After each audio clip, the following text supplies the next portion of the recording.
and welcome to That's Absurd, Please Elaborate. My name is Trace Dominguez, and I am one of the multiple people who you will hear today. When I say multiple, I really mean two, though. It's just me and Julian. I was going to say, I am what makes it multiple instead of singular. I'm Julian Huguet, the force multiplier here. Oh, yeah. The exponent to my integer. Oh, wow. That might be the highest compliment I've ever gotten. Oh, well, you deserve it. Math compliments. If this is the first time you've tuned in to That's Absurd, Please Elaborate, welcome. Hello. This show is nerdy and sometimes funny, and we answer questions from our audience with our science research skills. Julian and I have been science communicators for nigh on 15 years now each, and so we've got a lot of experience researching these weird esoteric topics, so why not do them for you? So that's exactly what we do here. If you want to ask a question for us to answer on a future episode, go down into the show notes and look for the links. You can submit a form, you can call us on the phone and leave a voicemail, you can send us an email, or you can go to our website. So many different ways to send us questions. Yes. Why not explore one of them? Ooh, yeah. Could be fun. Ooh, clicking on links on the internet. Ooh, what's going to happen? Ooh. Well, these days, who knows? Yeah. Who knows? You're gonna get all your social security numbers leaked. Yeah. We took that field off our Notion form, though. So we realized we had a lot of social security numbers we weren't doing anything with. We were like, can't believe people filled those out, though. That's amazing. It's just, it's amazing. If you ask for stuff, it's amazing what people will give you. Kidding. We never collected that. Just my kidding, Midwestern please. Mother said, you got to ask, you never ask, you'll never get anything. That is like the scammer credo. The wall of one of those like call centers where they're like pretending to be the IRS calling people up. Just be like, it never hurts to ask. Like, never hurts the motivational posters at a scam center. Oh my God. It's a cat. It's a little kitten. And Hang in there, baby. It's sitting there looking all like sad, Puss in Boots, kind of like big eyes. And it's like, never hurts to ask. Never. For their life savings. Oh my God. The juxtaposition. Wow. Anyway. Well, tangent. Thank you for listening this week and any week that you have listened. Speaking of that, by the way, we did just launch a Patreon. If you want to vote on future questions that we answer here on the show, you can join the Patreon and do that. There are other perks as well. We'll call you on the phone even if you want. If you join the high enough tier, you can even sit in on these recordings and hear us talk about how terrible we are at doing this job. But, Kyle edits it and makes us sound good. So thank you for tuning in, everyone. And this week, we've got two questions from two different listeners. And Julian, you're going to go first. What is your question? My question comes from Juan, who asks, what would happen if spontaneously all the element atoms in my body go up one place on the periodic table? Can you see my eye twitching? I can. And let me tell you something. This seems not good. Diving into this was a lot. There was a lot. Juan has a lot of context that he adds. He says, I was home one day, and while I was drinking water, I thought, what would happen if right now all the elements present in the water I was drinking jump to be the next element in the periodic table? Like a proton or neutron pops into existence on each atom. So the hydrogen atoms turn into helium, oxygen into fluorine, and so on with the other minerals and salts found in tap water. Then I thought about you guys at TAPE. Oh, thanks, Juan. Hey, and my mind walked the extra mile to ask you what would happen if that sudden change in composition happened in a human body. And if you want to go deeper, parentheses, and I know you want to. Yeah, what would happen if totally right. He totally nailed it. What would happen if this happens everywhere? I mean, every atom on Earth and the universe suddenly changes to the next element. Please elaborate as much as you want. It will be a pleasure to listen to what you find. Also, congratulations for your podcast. I was skeptical at the beginning. Now I keenly wait until your next episode. You're addictive, guys. I just want to say, Juan, remain skeptical. Yeah. Always be skeptical that we will screw it up at any moment. Your trust is misplaced in us. I just want that to be clear. I just want to, as a person whose name is a number, I just want to acknowledge my fellow brother in numbers, Juan. Who's, because you could have taken this a whole different way and be like, what if water went up by Juan? Oh, yeah. You Just could. like people do sometimes with my name. Oh, Trace, party of two? Like your YouTube channel, Uno Dose of Trace. I took which is back great. the main joke about myself. It's so good. And I tried to turn it into a YouTube channel. Okay. So goes up by 1. What happens? Everything goes up by 1. All right. Well, let's start by talking about, we're going to focus on the human body at first before we, in parentheses, go deeper. Okay. Let's talk about what the human body is composed of for the most part to start. Sure. So, Trace, I think this is kind of a softball question, but like, what's the most abundant molecule in the human body? Molecule or element? Because Let's say molecule. Molecule? And then we'll break it down. I mean, H2O, baby. Yeah, that's right. It's 70% of the body. It's in cells making up a huge portion of that, and in between cells, a lot of it is H2O. So then, by that logic, what do you think the most abundant element is? Hydrogen. That's correct. Yeah. We're just a big old water balloon. Yeah, essentially. We're fleshy. We're like a crunchy water balloon, right? We've got the bones. Yeah, we've got a nice calcium-filled center. If you have siblings that hate you and fill the water balloons with rocks, sort of thing, and water, that sort of thing. Did you have this? No. Yeah. No, we never thought of that. We weren't that creative in our sibling rivalry. We were just throwing lawn darts into the air and being like, run out of the way! Oh, children of the early 80s. Before they outlawed the lawn darts. Yeah, because they could literally have killed my brother. I mean, that's why they were outlawed, was the the injuries and I don't know if anybody died, but that's not what I researched for this episode. We'll come back to it later. If you want to ask us a question about the most dangerous toys in existence, now would be the time that would be fun. That would be fun to look into. Yeah, definitely. Okay, so you're correct. In terms of just atomic percentage, hydrogen is top of the list. 62% of the atoms in our body are hydrogen, and then oxygen, the other component of H2O, is 24%. Yeah. If we're talking by mass, it's different because hydrogen is the lightest element. Yeah. It's just 1 proton.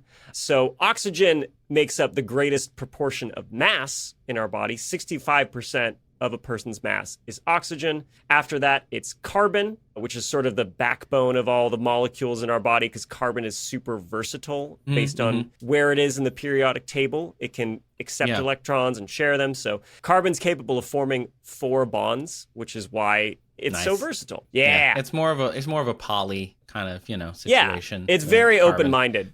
Carbon. Super open. Yeah.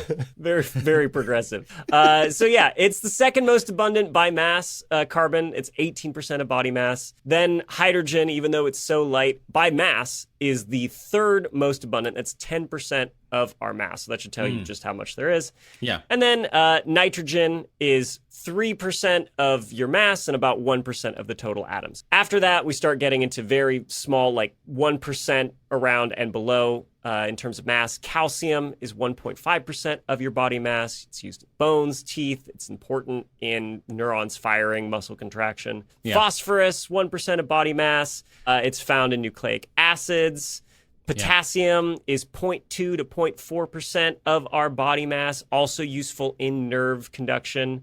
And sulfur is 0.2 to 0.3% of mass. And then when we get below that, we're really getting into small amounts. You'd be amazed, though. This is already pretty small. It's tiny. It's a lot relative to our body chemistry, but it's not a lot relative to our overall mass. Yes, these below the big 4 of hydrogen, oxygen, carbon, nitrogen, they're very small proportions. And then as we get lower and lower, we start getting into like the trace elements where I knew you were excited when I was, trace elements. And they can be just about anything in the periodic table, honestly, but they're in such small numbers that, they don't serve a function. They don't really harm you. Like you've got some uranium in you, cool. Just because it's present in small quantities around you in the world, and you'll take it in. Anyway, but again, the big 4, hydrogen, oxygen, carbon, nitrogen. Right. Okay, now let's start imagining Juan's scenario. HOCN. Haken. Haken. H-O-C-N. And then do the next elements form twa? No. Okay. Okay. So, that meme's good. Dead already. That had a very short meme cycle. But anyway. And by the time this airs, it'll be really dead. But that's still fine. Nobody will care. Good. All right. So let's just start with adding protons, which makes my life very complicated and I hate it. Okay. So if we just add protons to these stable isotopes of these main elements, what we make almost every time is an unstable isotope of the next element in the periodic table. Hydrogen, let's say we add 2 protons together. We somehow smash them together, which is very difficult, right? That's what the sun does. Yes. Oh, I'm glad you brought that up. But I fell down a flippin' rabbit hole with the sun on this one. I mean, like you do. It's got a lot of gravity, so. If we combine 2 hydrogens together, right, it is now technically the next element on the periodic table, because elements are, basically they are what they are based on the number of protons in the nucleus. So by definition, you add a proton to hydrogen, it is now helium. Yes. But it's an isotope of helium that is not stable at all, right? Oh, no. Most helium that you encounter in the world that's stable, it's 2 protons, 2 neutrons. And those neutrons are key to this stability. Yeah. So when we have no neutrons, we have a very, very unstable isotope, helium-2 or diproton. And you're right, this does happen in the sun. The reason it's possible is because the sun not only is very, very high temperature, like 14 million Kelvin inside the core, quite hot. That is and quite hot. That means that the protons that are flying around in there, because the hydrogen, they've been ripped off from any electrons, so it's just a plasma. Yeah. The hydrogen nuclei that are flying around in there, they can overcome what's called the Coulomb barrier. So the Coulomb barrier is the repulsion between like-charged particles, right? Okay. And you have to have enough energy to bring these particles close enough together that the strong nuclear force can act over the very short distance and bind them together, right? So you've got to overcome that Coulomb barrier. The sun, as it turns out, here's the rabbit hole I fell down, and I will give you the SparkNotes version. Please. The sun is not hot enough in its core to overcome the Coulomb barrier if protons acted as little billiard balls. Oh, right? Okay, interesting. Yes, which is the way you see them in science textbooks in elementary school and middle school before you really get into the nitty-gritty of atomic. Yeah, and quantum everything, right? So throw a quantum in there and everything gets weird. Yeah. Or more expensive depending on which department threw it in there. So early theoreticians that were kind of studying fusion and trying to figure out how it worked were perplexed by the sun because they realized, 14 million Kelvin, yes, it's a lot, but still not enough energy for 2 protons to overcome that Coulomb barrier and actually get close enough to stick together. If you imagine them in that classical way of them being just like little points, little billiard balls, at atomic scales. And this is where, quantum theory had to come in because we realized that, honestly, down at the subatomic scale, everything is waves. Right. And you have to think of things in terms of probability. So if you think of protons as like a little bundle of excited waves, then sometimes, the probability of where the protons are is just enough inside the sun to overcome that Coulomb barrier and join them together with a strong force. Not very often at all, just a little bit. Just the probability is small, but not zero. And so you still get some helium-2 forming in the core of the sun. Right. Now, that's so neat. Isn't it? Yeah. Now, because it's so unstable, it almost immediately splits apart again. Oh, wait. Now we're back to the body, aren't we? Well, okay, we could be, yes. And in the sun, we're going to stay in the sun for a second. Okay, let's stay in the sun. Let's stay in the sun for a second. It's safe here. Ooh, it's warm. Relatively it's cozy. speaking, it's much safer here until we get back to our bodies. Here amidst all the nuclear fusion. Okay, so when these 2 protons form helium-2, almost every single time they just split apart again and you get 2 free protons going about their business once more. But 1 in every 10 to the 19 times, instead of splitting off into 2 separate protons, one of the protons decays. It gives off a positron, which is like an electron, only positively charged. It's the antimatter counterpart. Yeah. And because it gave off something with a positive charge, that proton turns into a neutron, right? Because the charges always have to balance. And then you have deuterium. So Ooh, it's fun. still technically, it's back to hydrogen, but it's a form of hydrogen that is 1 proton and 1 neutron. It's like a heavy hydrogen. That's literally what it's called. You are correct. Yeah. And then, in the sun, you can add another proton onto that, and then you can smash 2 of these things together, and eventually you end up with the helium that we know and love that is 2 protons and 2 neutrons. It's safe here Or really again. like, Right. because So if this happened in our bodies, right, you would get helium that all of a sudden is 2 atoms stuck together, two protons, and then they'd almost always just split apart again. oh god, All right. this So would be bad for us. probably nothing too crazy there. Not so much when we get to the heavier elements like oxygen.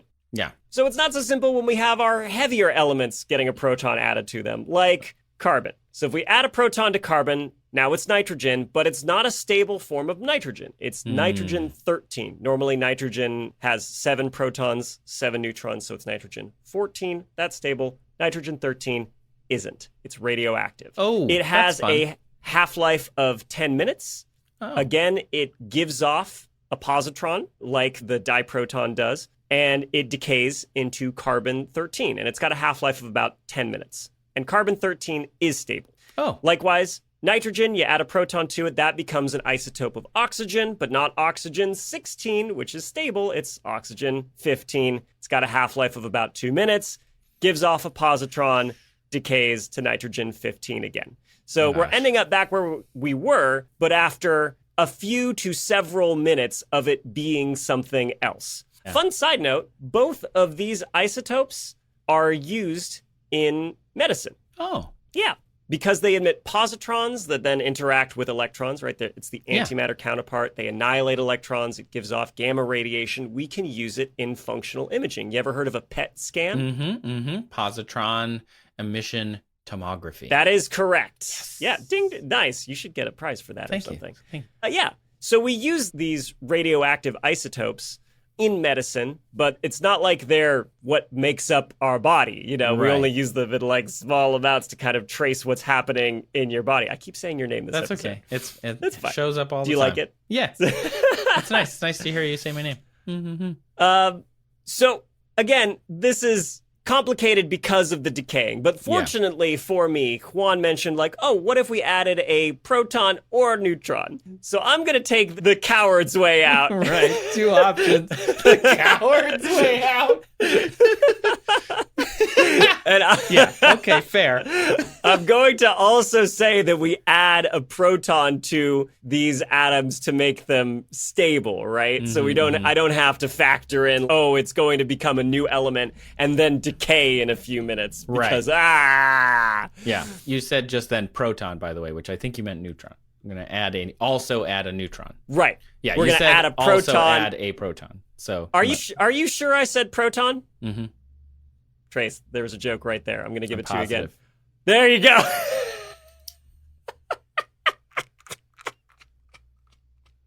Are you okay? You're going to make it? Sorry, I'm so pleased with, first of all, the joke that happened, and then second, how mad you were that you missed it.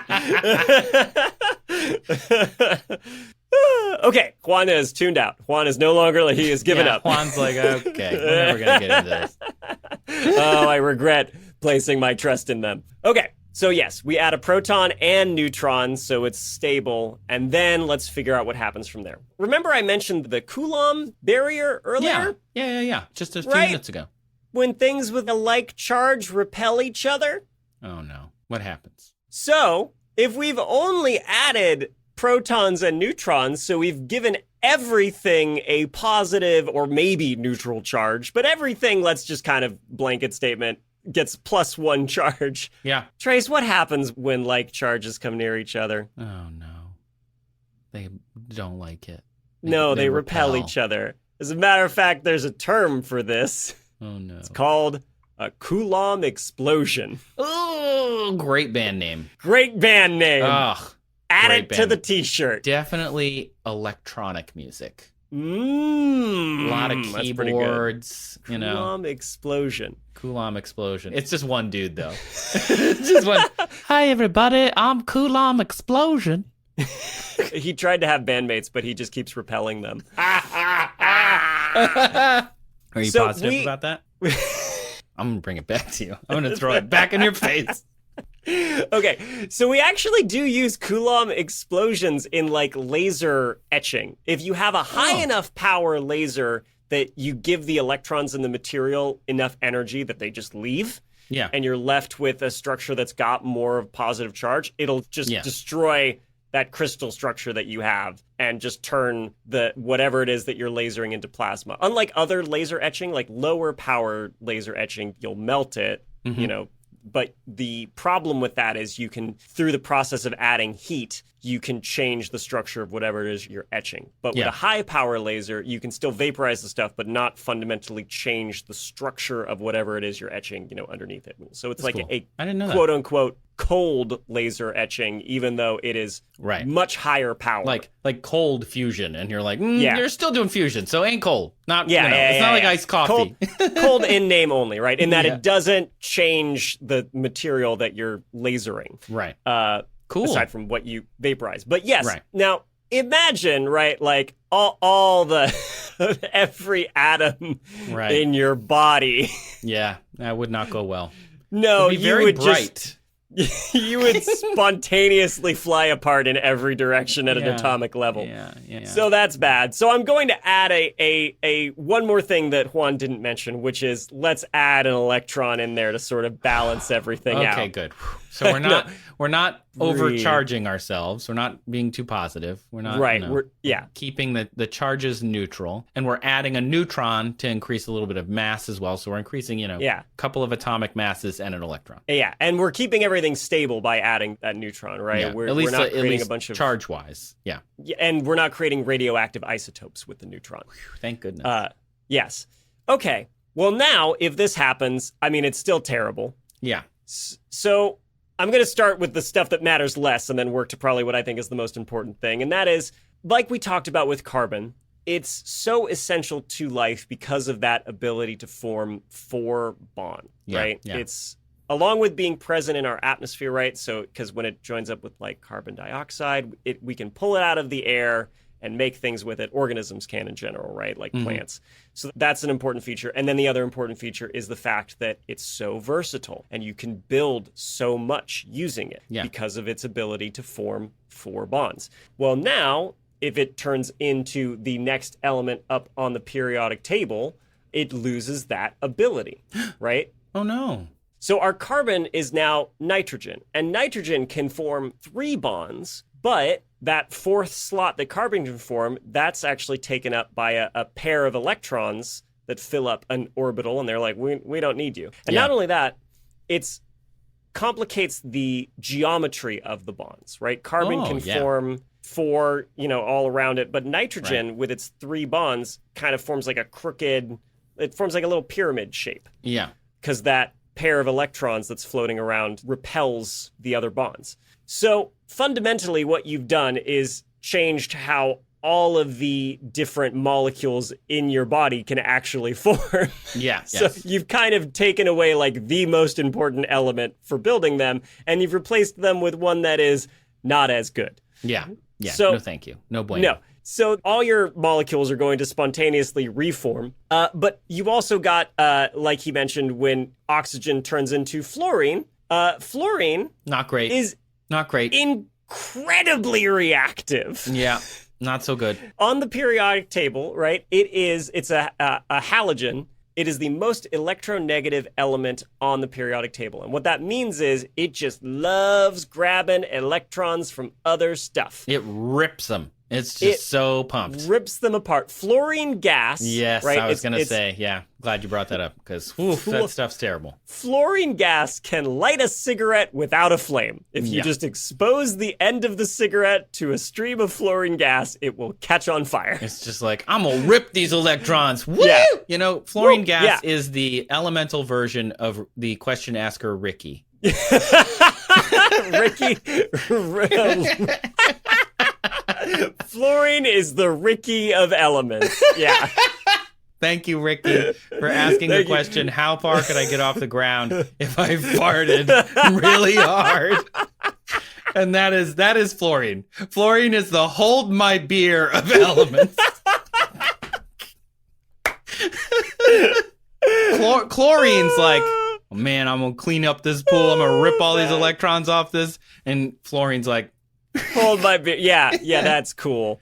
Yeah, exactly. And they're related, right? Chlorine's below fluorine, like in the same group on the periodic table. So they've got similar properties. But again, fluorine is just the most electronegative element. It is super reactive. A reactive nonmetals group or part of the periodic table. It's not really a group, I guess, because it's multiple rows or multiple columns, but whatever. I'm just going to keep mumbling.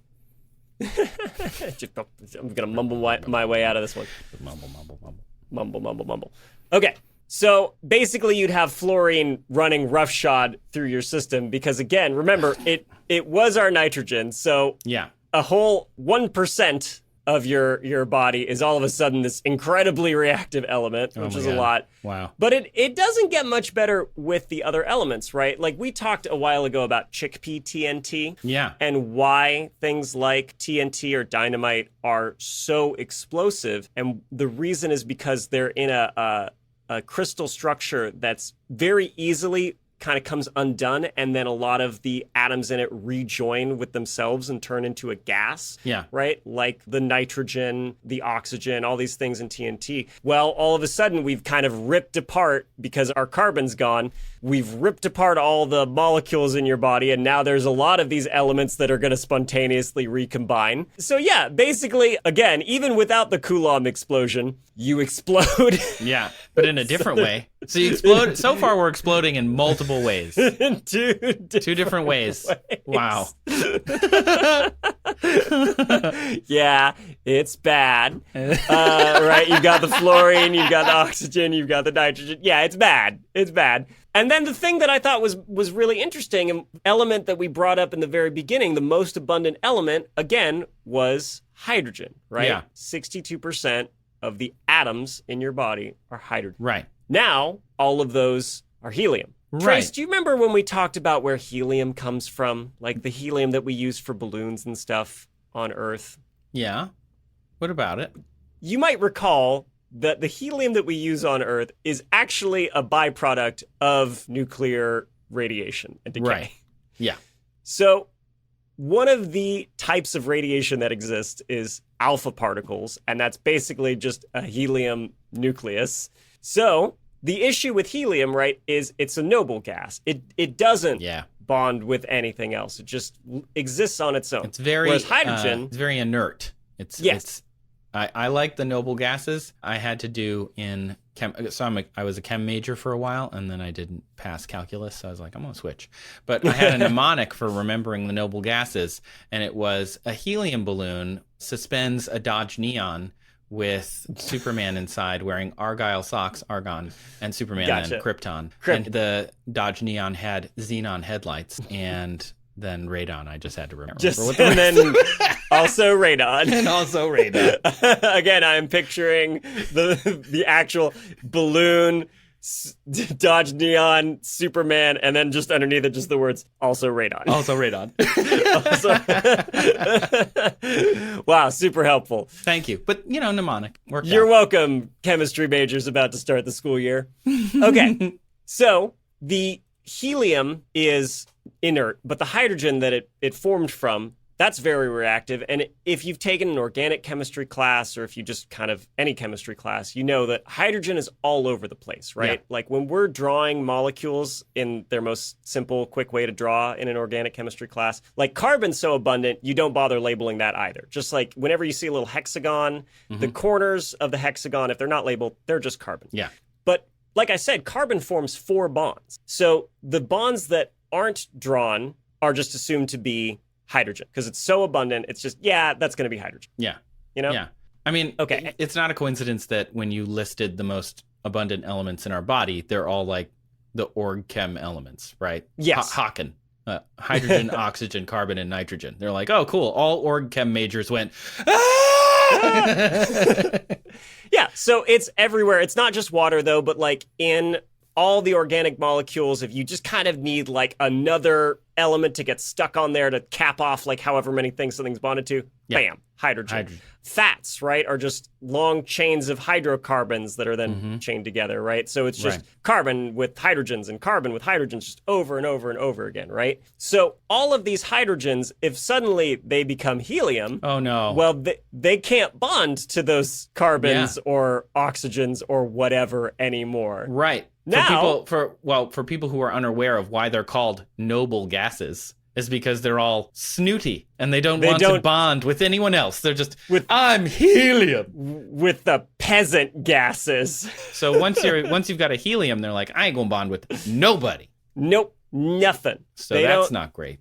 Do not interact, right? But still, they've been generated inside your body. Oh no. Right? So let's say before you explode, imagine if we started with, periodic element number 1 gets bumped up and we're going sequentially, right? So you haven't spontaneously combusted yet, right? If we just turned all the hydrogens into heliums, you would basically massively irradiate yourself from the inside out. Oh gosh. You would just have all this helium just shoot off in every direction from every molecule and cause massive amounts of damage because it's a big, slow-moving particle that's just slamming by other stuff. Yeah, that'd be super fun.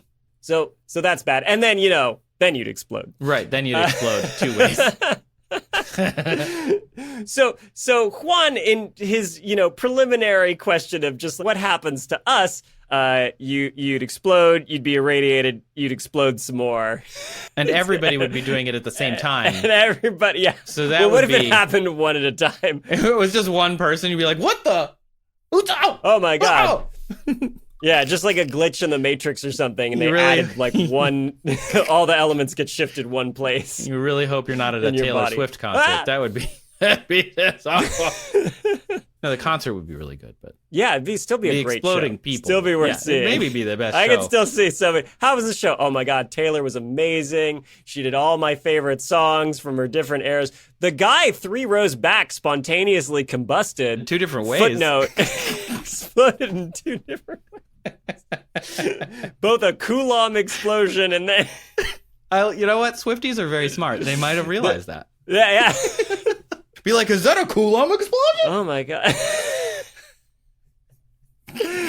Anyway, so it'd be bad. It wouldn't just be a simple like, things would get rearranged. Like, no, you fundamentally could not exist as you were. And then on top of that, the process of everything coming undone would be like an enormous explosion. Yeah. Which then brings us to the parentheses, if you'd like to go deeper portion of my research, right? We would like to go deeper. And I kind of just briefly touched on it, but I thought, of course, what is the most abundant element in the universe, no less? Right. And so, yes, hydrogen is the most abundant element in the universe. It's about 3/4 of all the stuff in the universe. Yeah. Everything we know is a lot. 3/4 of it's hydrogen. And it makes sense that would be the case because it is the most simple element, right? Post Big Bang, the most likely thing that's going to form is going to be just the 1 proton, 1 electron, like dead simple, easiest to make. And then the other elements either come about through fusion, right, in the core of stars like our sun, or supernovas, right? Right. Well, now we've converted 75% of the universe to helium. So what happens then? Well, oh my God. Fusion basically comes to a dead stop in almost every single star, which means that all these stars explode because this is expected to happen to our sun eventually, right? 5 billion years down the road, when the core no longer has enough hydrogen to fuse into helium and it can't sustain it fusing helium into other things. So basically the star is going to lose the war that's happening all the time between gravity and fusion. And gravity is going to cause the outer layers to collapse and then bounce off of it. Yeah. These are like supernovas that you'll get, right? I'm saying it's like a imploding explosion, imploding. Yeah. It's bad. It's bad. So you get basically every star exploding simultaneously, just about. And then, worse yet, is you don't get new stars. Wait. Not for the most part. Like, you wait 1 billion years and they don't come back Well, together. Yeah, because stars still form right after supernova, and they scatter all this unburned hydrogen that wasn't into the core out into the universe, and it coalesces again, and you get new stars forming and planets and whatnot. Taken out of the equation, this element that is the easiest to fuse, right? Hydrogen has the smallest Coulomb barrier to overcome. Yeah. Now you've got basically everything is an element that is not easy to fuse. In helium, unless it is a very, very massive star. But even stars that are fusing helium, they're also fusing hydrogen together still. It's just like they have the ability. They have a lot of so mass. massive. There's like to a lot of fuse them. helium too. Yeah. So I don't think stellar physics has ever looked into like if a pure helium star can form, because it's just not a scenario that we're going to run into in the universe. And if somebody has, let us know. Tell us. Yeah. All about it, because I'm curious. By and large, for the most part, you have eliminated the possibility that new stars can form, unless you have just an insane amount of helium coalescing in one place. Given the long enough time scale, maybe you would, but could happen. We're looking could at, happen. All of that helium have to fall into itself, over billions of years. It would also burn very briefly too, right? Like a star like our sun that primarily is fusing hydrogen together is going to burn for billions of years, but stars that are massive enough to fuse helium, I mean, even with the hydrogen still present, their time scale is in millions of years. It's much shorter because they're burning through their fuel a lot faster. Interesting. So you have not only disassembled everything and caused everything to go supernova, you've basically destroyed the universe from having any chance of reforming and something starting up again. And new hydrogen does form through some processes, like when atoms give off just a proton, but it's very, very rare. It's not nearly enough to eventually kickstart stars and galaxies again. Wow. So, Juan, I hope you appreciate the fact that hydrogen exists and that all your elements don't have the ability to suddenly, undergo alchemical transformation into new elements, unless they're in, say, the core of a star. Right. Wow. Jeez. Well, thanks, Juan, for asking that question. And thank you, Julian, for answering it. Let's take a quick break and, just believe that hydrogen is important. And we'll come back after that. Let's all take a moment to reflect on hydrogen. Just reflect. Julian, give me your best dinosaur roar. Oh, God, an asteroid!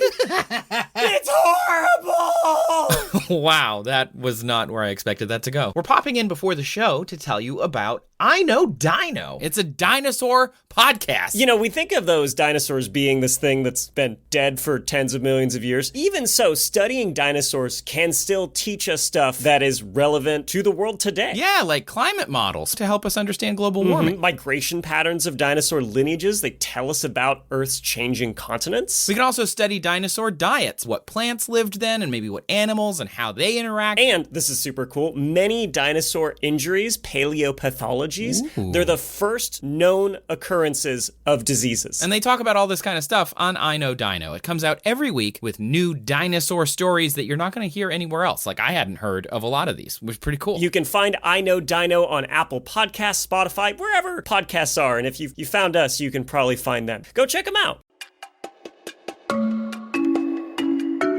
Hi, and welcome back to That's Absurd. Please elaborate. I hope you all took a moment to thank a hydrogen atom today. Now that we've tackled Juan's first question, let's get to Trace. What's your question? Who asked it this week? This week, my question comes from Jill in Green Bay, Wisconsin, which to that I say, go Lions. And Jill sent in some audio for us. Hey, That's Absurd. I'm Jill from Green Bay, Wisconsin, and my question is, can cats tell who's allergic to them? I really like cats, and cats seem to really like me, which is great, unless, like me, you're pretty severely allergic to them. Anyone else who's in the same boat has probably heard the joke 1,000 times that it's like they can totally tell. And we've all heard the stories about, like, animals who can tell when people are sick, so that kind of got me wondering, is that joke just a joke, or is there maybe some truth to it? Thanks, Jill, for sending that in as a cat owner. Also a cat owner, although I was kind of a reluctant cat owner at first because, Trace, What? I think I've told you this, I'm allergic to cats. That's great. I didn't know that. I am. But and Julian, you're not just a cat owner. You're a cat owner, a dog owner, a lizard owner, a whatever Yes. pet happens to be walking down the street owner. You are an animal owner. Yes, Lover. I mistaken the Pokemon catchphrase of "gotta catch 'em all" for like real life animals, and now here we are, slowly. And there's way more than 151 real animals and Pokemon now too. But anyway, Oh, yeah, well. I digress. Yeah, so my wife is a massive animal lover, as I've mentioned many, many times, and so we had a dog, and we were like, let's get something to keep the dog company when we're away. But we didn't want another dog because that's twice as much work. We're like, we'll just get some other similar sized organism that can be friends with it. Get a cat. Yeah. And we brought it home. And then I discovered that I was allergic to it. And I was good. miserable for a while. I was taking like the allergy medicines and stuff. And kind of like Jill mentions, though, the hilarious thing in this household is this cat loves me. Of course it does. My wife is jealous of how much she's jealous, Yeah. but not because like the cat's getting more attention. She's jealous that the cat does not fawn on her the way Yes. the cat clearly prefers me. I'm sorry to say it, but I am the cat's favorite. Of course. So, Trace, is it because the cat is just trying to torture me? I am going to give you a satisfying answer to that question. Jill, this is one of the rare times that a question actually comes along that I can find a satisfying answer for that I think people probably don't know. I didn't know this. And just to be, totally transparent, I have had cats for most of my life, many different cats. My parents had cats, so we grew up with them. And then I have a cat right now, Barley. He's the best. And my friend Greg is very allergic to cats. And Barley immediately goes up to him once he sits down on the couch and like jumps on his lap and tries to rub on him. Meanwhile, his wife wants to pet the cat and the cat won't go near her, really. And when it does, she's like really excited. And my friend Mary Beth comes over and she is not a cat person. She doesn't really love them or hate them. She's just like, no. And Barley loves to rub on her and like weirdly lick her feet, which is funny. And she calls him a serial killer, which I think makes sense in this. So this happens a lot. And Jill is totally right. A lot of people who have this experience are like, I'm allergic to cats. And yet this person's cat just comes up to me all the time. And so meanwhile, my friend Anne, who my cat Barley will just ignore, and she wants to snuggle every kitty always. As soon as she walks in the door, she wants to like go and find Barley. Where's Barley? I want to go pet him and pick him up and play with him and stuff. And so what is happening? Why do cats do this? First, let's just take a sidebar and talk about cat allergy. Because I think because people talk about them so often, I thought a lot more people were allergic to cats than really are. How many people would you say are allergic to cats, like percentage of the population? It seemed to me it was like 50%. Yeah, Like, it seems high. Yeah. I was going to even say, like, I don't know if it's a majority, but it still feels like 40%. Yeah, it's like 10 to 20% of the world population is allergic to cats and dogs that we know of. Obviously, we're not testing every person, but like statistically, 10 to 20%. So 1 in 5 at the high end. And that's allergic to both cats and dogs. Like either one or the other, not both as in both, but one or the other. Right. And you're not allergic to the cat. I don't know. A lot of people don't know this, but you're not really allergic to the cat's hair. A lot of people are like, oh, I'm allergic to cat hair. And it's like, well, you're not really. What you are allergic to is a protein that the cats make. Or if you have a dog allergy, that the dog makes. And so most allergens are proteins. I'm going to quote a study. A majority of inhalant mammalian allergens belong to the lipocalin and serum albumin families. So for cats, it's FELD1, and for dogs, it's CANF1 and CANF2. There are others, but those are the primary ones. And it comes from the saliva of the animal. So when a cat grooms itself, it's licking its fur and it's, cleaning up itself all the time. The saliva that gets onto its fur dries and flakes off. This happens all the time. It sounds kind of gross, but we're constantly, humans too, flaking off pieces of ourselves everywhere. It's very common. Who among us doesn't have dried spit, just flaking off of your skin? I know I do. Dust in your house is majority like dead skin and other pieces of you. Yeah, I mean, I didn't lick it first, but I get you. Of course, yes. And so the cat's highest concentration of FELD1 is going to be on its face and on its neck. It's not evenly distributed on its body. That's just a pro tip for anybody who's like, okay, I might want to actually pet a cat, but I'm allergic. Just avoid the face and the neck, and you might be able to pet the cat, just like give it a couple pats or whatever. And some people are like, well, I'm allergic to cats. I should avoid long hair cats, or I should get a no hair cat. And it kind of doesn't really work that way. Long hair, short hair, no hair. All cats groom. All cats have FELD1. The thing is, and there's no such thing as a hyperallergenic pet. There's no such thing. Thank you.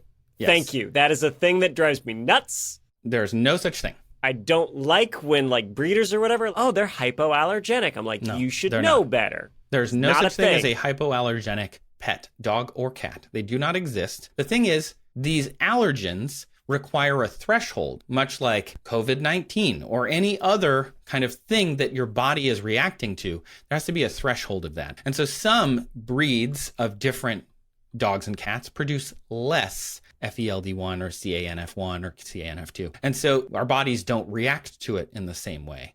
And that's what is the key to the myth of hypoallergenic animals is you might be able to get a breed that produces significantly less. So it might not be an allergic reaction for you, but it could be for somebody who's more sensitive than you. Or like I could be allergic to your cat and not mine, but I still have a cat allergy. It's just my cat doesn't produce enough FELD1 for me to react. And that's the important thing. Allergies are inside of our bodies. It's not the cat doing anything. It's our immune system attacking us. It's us doing it to ourselves. The body is reacting as if it's being attacked to something completely not harmful, a protein called FELD1 that doesn't hurt you in any way. It's just in cat saliva, and your body's like, Intruder! Slaps the big red button on the wall. Yeah. Because all of the symptoms of allergens, sneezing, runny noses, stuffy noses, itchy face holes, coughs, all of that is just your immune system attacking your body and swelling and doing all. And it can be serious. It's not that it's not serious. It can be very serious. It can be very mild. Don't just tell somebody having an allergic reaction to calm down. Just be like, it's Hey, just an itchy face hole. cool Don't it. worry about it. You're way overreacting. Yeah, that's not helpful in this moment. Thank you. Yes, no. This is the body attacking itself. And there are ways to mitigate that, antihistamines and EpiPens if it's serious. But really what's happening is the immune system does what a cat with a cucumber does. It freaks out for no reason at all and runs away. The allergen isn't the cat attacking you, it's you attacking you. But that doesn't mean it's any less serious. Okay, I digress. Barleycorn, my cat, seems to like Greg and goes to Greg, and it really affects him. But I had another cat, Carmela. She did not really affect people because it didn't reach that same threshold. She still did with some people, and they are different breeds. But the important thing is, how do cats know that they're going to make you allergic? And the real answer is they don't. They have no idea. I'm going to talk a little bit about animal behavior, which is a contentious topic. I say for pet owners, but it's really for dog owners. Humans personify their pets. We anthropomorphize them, and we do it a lot. I have an undergrad degree in behavioral sciences. I'm very pragmatic about animal cognition. I did a whole show about animal cognition, and we love to anthropomorphize and humanify our pets, and I'm going to use an example here to explain what I mean. Our pets don't think the way we do. They don't act the way we do, and they don't feel things or think things the way we do. It's part of the difficulty of studying animal cognition is you can't just give the same test to two different species. They're going to react completely differently. They've evolved completely different tools to understand the world around us. And so you can't just say like all pets do this or that. You can't even say all species do this or that. So the example I want to use is guilt. Dogs don't feel guilt. They don't. Oh, wow. They don't feel guilt. They don't know how to feel guilt. They didn't evolve to. Why would they need to? What evolutionary purpose would guilt serve for a wolf? Oh man, I killed that thing yesterday. I feel so bad about it. Like they don't do that. But if you come home from and there's a new puppy in your house and it's torn the couch up and you yell at it or you try and punish it, it tore the couch up hours ago. It doesn't connect what you just did to what it did. If you go out, the puppy destroys the couch, you come back, the puppy's excited, running around, it's got bits of couch in its mouth or whatever, and you freak out and you punish the puppy. You go away, you go out again later, the puppy destroys the couch again, and this time it's not running around. You still freak out, you still punish it. The third time you go out and it destroys the couch, the puppy remembers that it's getting punished, and so it's going to look scared. Like it knows there might be punishment coming. It doesn't necessarily know why the punishment's coming, but it's going to know that it's there, right?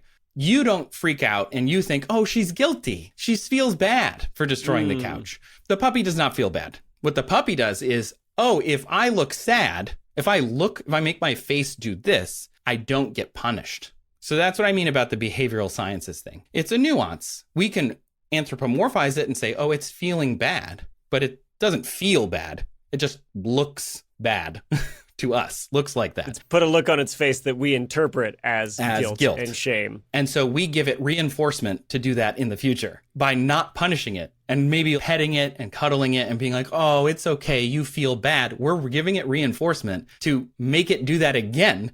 And so next time it's going to keep destroying stuff. Are you suggesting my dog is emotionally manipulating me? It doesn't know it's doing that. You are emotionally manipulating yourself. Oh, wow. I'm doing a lot to myself in this episode. Yeah, it's really the answer is it's all about you. I'm the problem, it's me. Yeah, that's right. Thank you for bringing it back to Taylor Swift, as of all course. Things should. So that's why I bring up the behavioral sciences thing, right? So now we have to go into how they think. Do you think a cat or a dog knows how you feel? If it doesn't know how it feels necessarily all the time, do you think it can tell how you feel? Gonna go with no on this one. Right. So there are dogs that can tell if humans are sick. They have been trained to sniff out diabetes or, cancers and, all sorts of things. But that comes down to behavioral training. They figure cats probably can do this too because they have a similarly sensitive nose, but they're more difficult to train because they don't respond well to punishment. They only respond to reinforcement.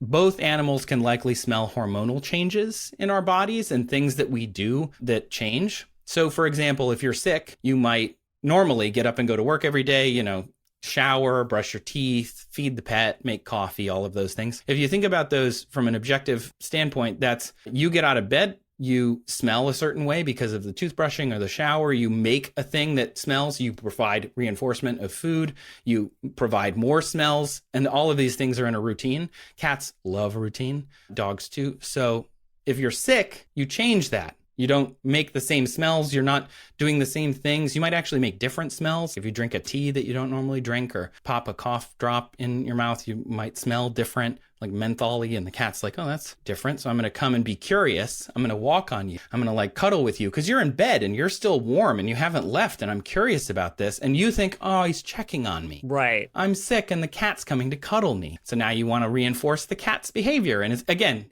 this is mostly you doing this, not the cat. The cat's just doing what it's naturally supposed to do, which is you've changed the routine. What's going on? This reminds me a lot of the, tricking yourself into thinking, putting emotions on other things. The joke of dogs with mail carriers, right? Where when they bark at the person, oh, this intruder coming at your house, right? And then the person leaves the mail and then leaves, and the dog thinks, I did that. Yeah.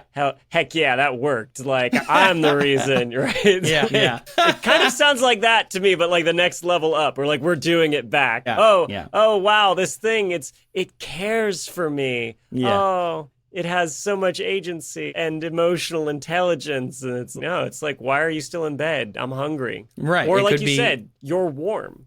You're warm. You have a new smell. You have something that I'm curious about.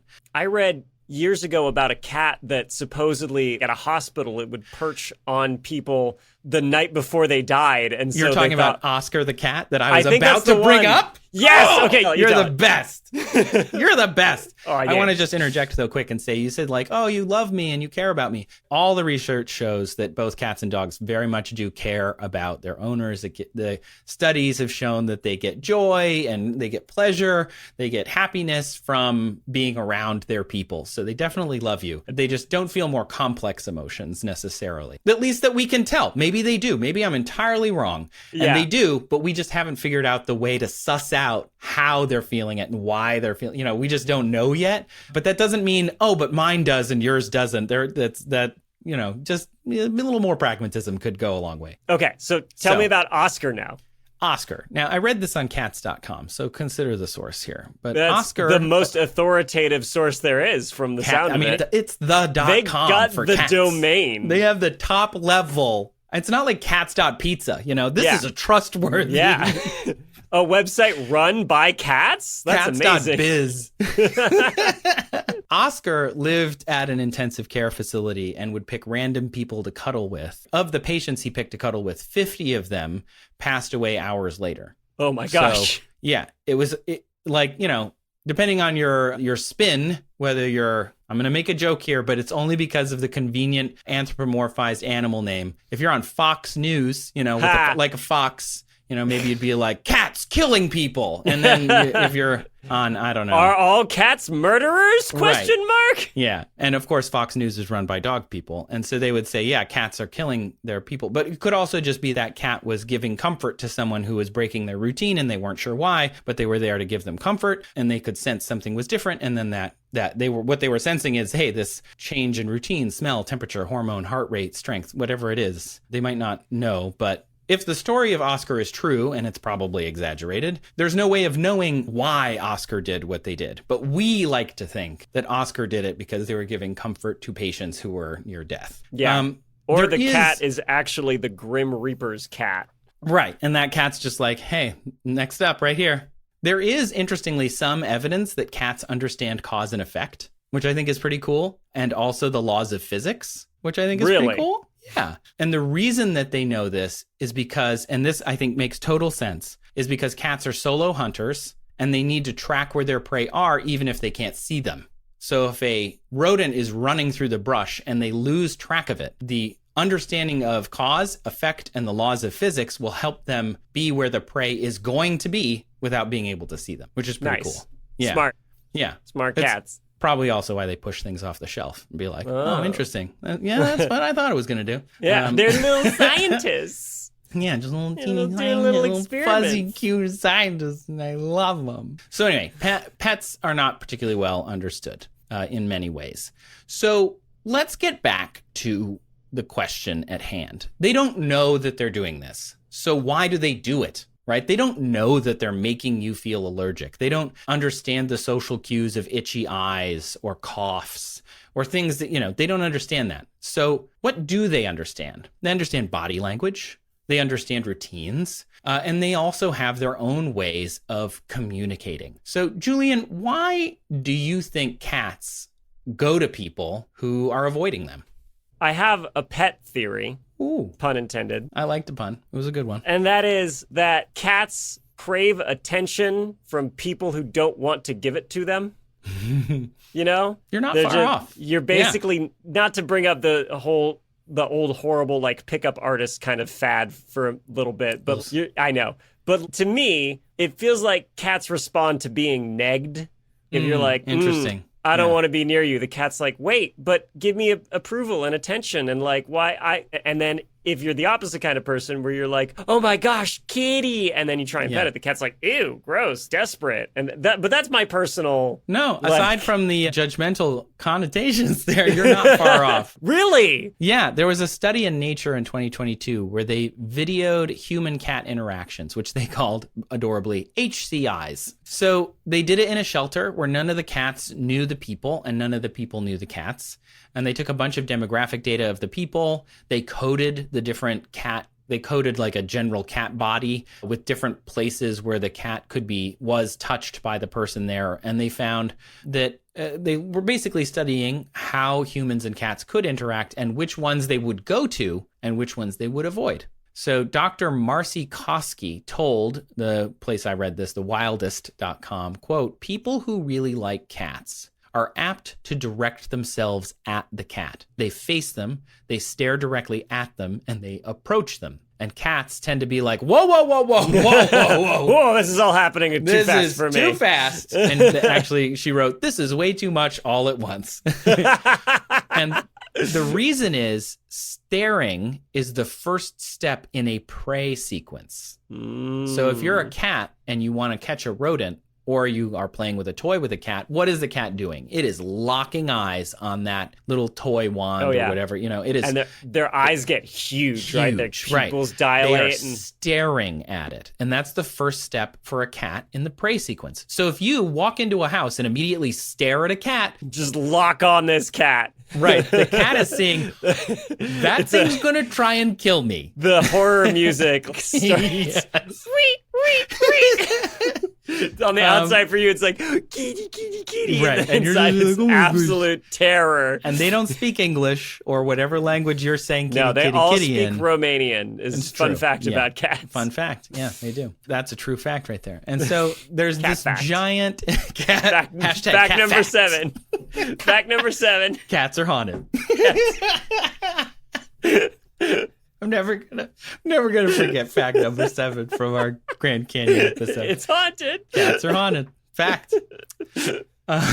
So that's a big part of it. Firstly, if you walk in and you just lock eyes with the cat thinks they're trying to attack me, dominate, whatever.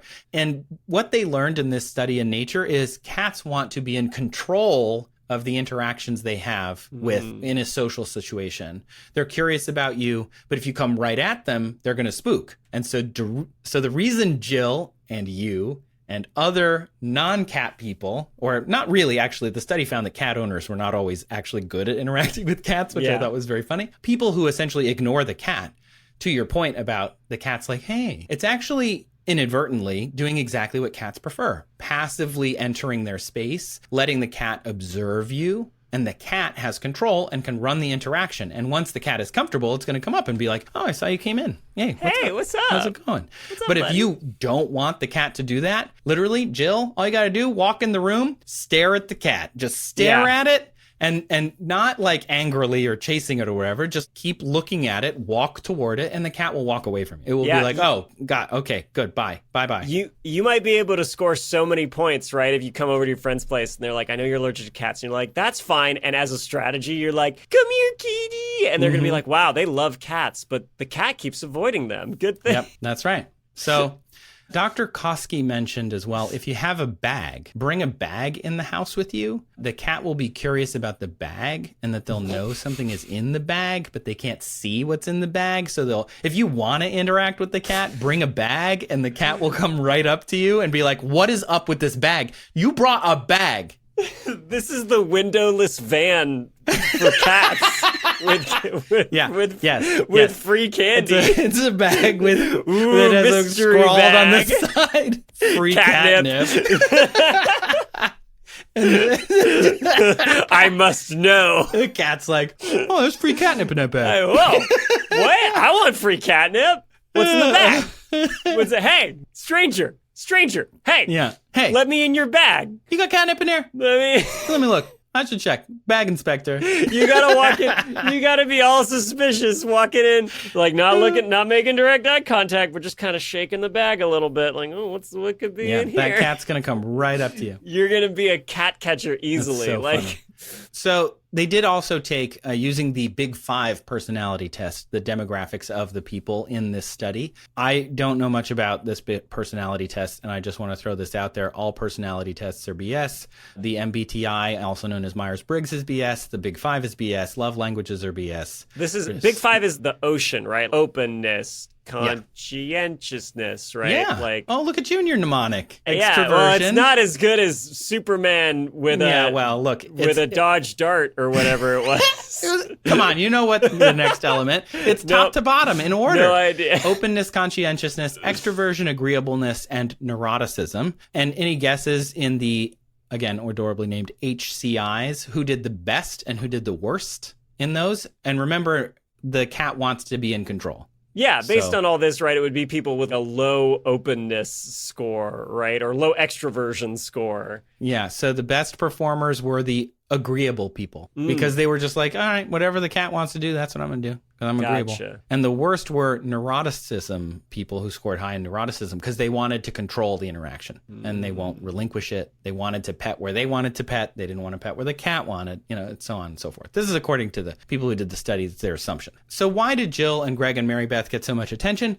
Because they're asking for it in cat speak. In human, they're saying, I'm avoiding you. I don't want to interact with you. But cats and humans don't think the same way. We personify them because they're cute and we want them to think like us, but they don't. So the cat is thinking, if you're aloof and walk away from them, they're thinking, okay, thanks for coming into my space and giving me the time to observe you. And now I'm going to come up to you because now I'm ready to socialize. So I wrote the cats are not Kramer from Seinfeld. Cats are not Jim or Dwight from The Office, but Stanley or Oscar. They sit in the back, they watch you, and they are secretly incredible. They're not David or Alexis Rose from Schitt's Creek. They're Stevie. Dogs are Riker. Cats are Guinan. Dogs are Kirk.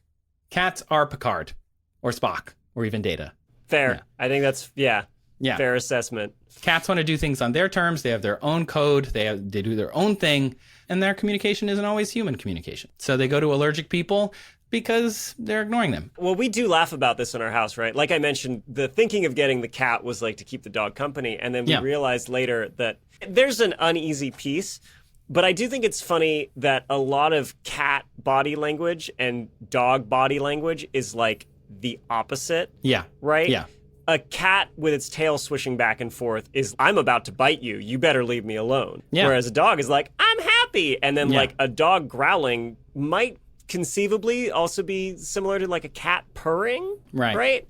So sometimes I wonder how much of their communication is like completely out of sync, and that causes friction in our house. 100%. Yes. I think if you're used to interacting with, I don't know, one social group, humans even, and now you're in another completely different social group, that the norms are different, right? You can't make off-color jokes in this group anymore. You're not gonna have the same success rate. And I think you're totally right. And I didn't really research this, but having done videos on it over the years, chances are it's because dogs were selectively bred, right? There's the Russian foxes that were taken in by humans, and they did an experiment, which is, I'm going to describe, and there's going to be people who don't like this, but essentially they took in these foxes, they bred them, and if one showed violence toward the human breeder, they killed it. And they did that for not that many generations. And the male foxes started to look more feminine, or more like the female foxes. And all of them became more agreeable. And eventually they were essentially like pets. And it didn't take as many generations. It's not like hundreds, it's like dozens of generations. And so if you think of dogs as something that we were selectively breeding, that's exactly what we did. And we did it for tens of thousands of years. Dogs that were aggressive to us, we either, I assume, eschewed, like got them out of town, or we probably killed and ate them. Whatever it was that we needed to do. We're surviving in the middle of, there's no technology. It's ancient history. Right. And so the dog is the technology. Right. The dog is the technology. Exactly. You don't feel bad when your iPhone gets broken and you need a new iPhone necessarily. Not to say that dogs aren't important and aren't, I'm not going to say sentient, but like emotional, and they feel pain and all of these things, and they feel joy. And so we should care about them. We absolutely do and should. However, thousands of years of this with dogs, not as many thousands of years with cats, right? Cats have been around since ancient times, but we didn't treat them the same way. We didn't have them in our homes the same way. They were hunters to help us clean up pests. If you think of it this way, and this is how I like to think, dogs were companions in the house. Cats were companions in town. Everybody knew there were cats around. Cats are roommates. Cats are neighbors. Cats are friends. Dogs, I hesitate to call them family for me, and in ancient time, definitely modern day, but like they were our work animal. They were the animal that was like in the barn with us. The cat was like in town, but the animal was in the barn, in the backyard, around our property. And so we're just closer. We're just closer to them. So they have better. We kept the ones that we could read, and we didn't with the ones we couldn't. There is one other part that I want to just touch on really quick before we end. Why do cats seem to go to allergic people? Like, why is it that Jill's and other people, it's like a known joke. Why are they going to that person other than the communication part? And the answer is the Bader-Meinhof phenomenon. Okay. I have no idea what that is. It's the frequency illusion. So it's a combo of selective attention and confirmation bias. Once you hear a song once, you hear it everywhere. Once you see a meme once, you recognize it everywhere. You learn a new thing, you hear about a new car, and all of a sudden it's everywhere. It's on the road. All these people have it all of a sudden. The Bader-Meinhof phenomenon is that. So Jill believes that her cats go to her, as does everyone who is allergic to cats, because she sees that. And she sees it in the world, and that selective attention leads to a confirmation bias. And that's not against Jill. It's a known joke for a reason. But I thought that was kind of cool to think about. It's like we notice it. And so because we notice it, it becomes this like kind of fun so Jill, start meme. Tracking, because we want actual, solid empirical data here that we can work with instead of just vague notions. Yeah. Instead of vibes. Yeah, start tracking how often the cats really do approach you versus non-allergic people, please. And then get back to us. Well, and you should try, like, if you're going to do it proper, Jill, go into a house where you don't know the cat. Break into somebody's house, Jill. And stare at the cat, and walk toward the cat and see if it comes up to you in a little bit. So if you want the cat to stop coming at you, the practical advice I have as not an allergist, just a nerd on a podcast, is pull an Anne, my friend Anne, right? Walk in, go like, oh, kitty, kitty, kitty, where's the kitty, kitty, kitty? And look at it and follow it around and go right to the cat and treat it like it's a little teeny dog and that you want all of its attention and love. Give it some pats and stuff. Come and pat on, it with real gumption. strong. Don't do it on the head and neck. Yeah. Just be too needy. Level 5 clinger. And then immediately go wash your hands because you don't want to get that FEL. Avoid the face and neck. D1 on you. And, enjoy your evening away from the cat while it's like, that one's creepy. That one's don't a bit go much. near that one.